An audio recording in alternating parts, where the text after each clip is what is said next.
This year marks 19 years since the September 11th attacks, which killed more than 3,000 Americans on 4 planes at the World Trade Center in New York, the Pentagon in Washington, and in a Pennsylvania field.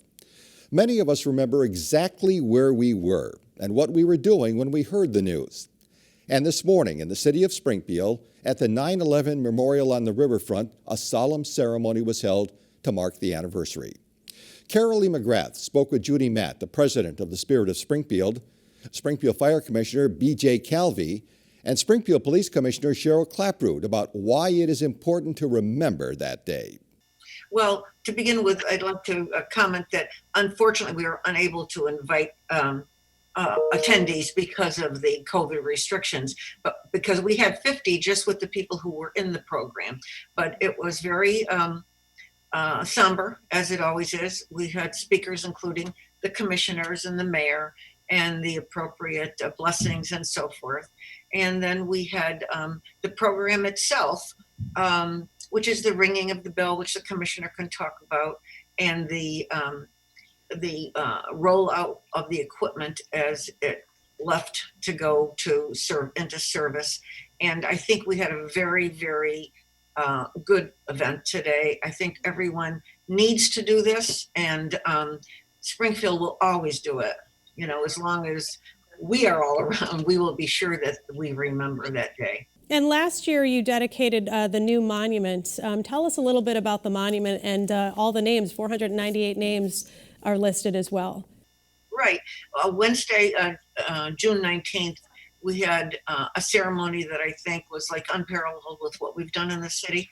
We've had remarkable speakers. It was a beautiful ceremony. We had somebody read each of the 498 names on the monument.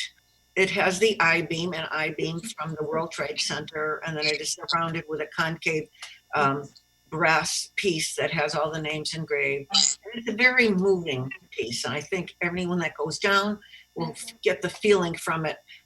Once you just touch that, once you touch that piece of steel, it just helps you go back and remember what happened that day. We are all very proud of it, and all the people that worked on it. The 2 commissioners were part of the committee that helped to raise the funds, and many other good people in the community. Commissioner Calvi, it's hard to believe for me and probably for all of us, right, that it's been 19 years and there were 343 members of FDNY who were killed on that day.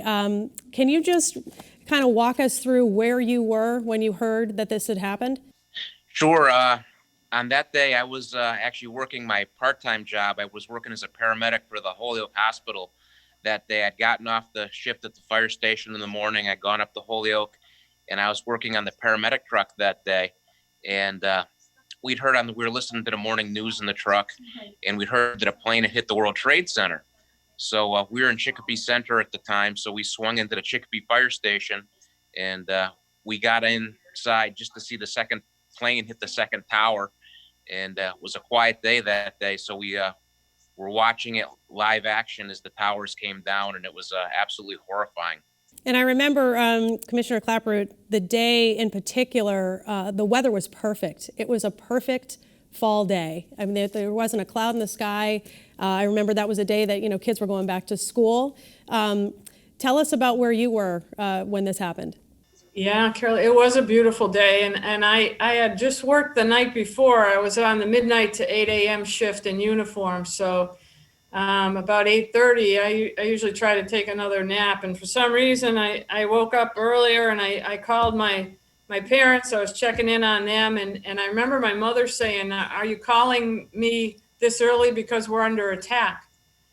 And I said, "We're under attack?" I wasn't quite sure what she said. "Turn on the TV." And I turned on the TV and I saw probably the second tower get hit and what was going on. And if you're in law enforcement or if you're a first responder, Commissioner Calvi will tell you that when something like that happens, even though we're distanced by it, I just had the need to go into work. So I don't know, I got dressed in the uniform and I came into work. I mean, was this gonna be something more widespread than New York?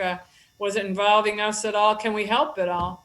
And you just want to help. And it was a beautiful day. And I'll never forget that feeling. I'll never forget that phone call. Commissioner Calvi, tell me a little bit about, those days and weeks after 9/11, how maybe your job changed, how you were going to different funerals and how you responded in that way.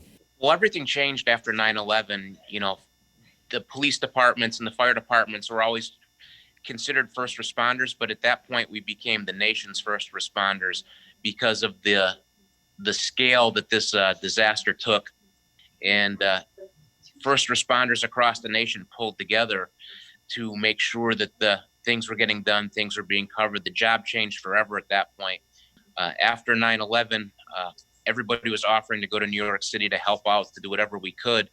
And we were all contacted by the fire department in New York, all the area departments, and said what they really needed was people to come to the funerals, because a line of duty death is a solemn occasion, and it has a lot of pomp and circumstance with it.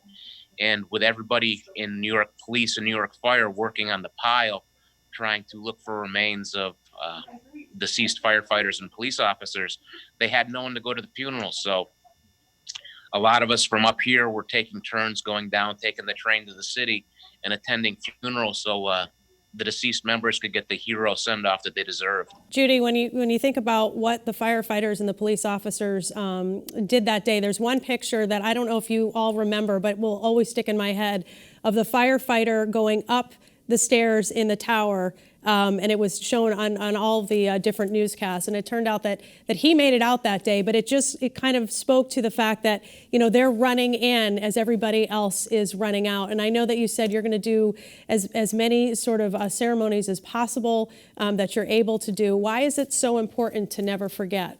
I happen to have an affinity and a love for the fire and the police departments, as well as the military, I must say, who are now fighting the fight, continuing to fight the fight. And I knew from years ago when we were approached to look for a peace, to have this happen. It was just an effort. It took over 11 years to get the peace after being turned down 3 times by the Port Authority. And we were lucky enough to get a peace the final day. And then we had a search for a location, which we did and found on beautiful Riverfront Park, which is where it belongs and where it has its final resting place. And I think about how emotional, you are just thinking about that day. And I think all of us get that way. There's a song by Alan Jackson that came out after 9/11, Where Were You When the World Stopped Turning?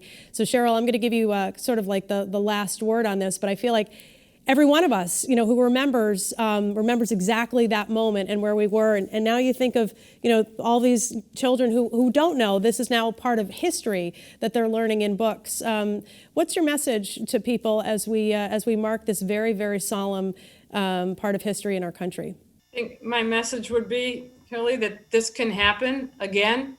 This can happen at any time. We have enemies out there that are jealous or envious or don't like our way of life, and they know how bad that hurt us. So I think it's naive to think that there's not somebody out there plotting or planning, and we have to keep our guard up.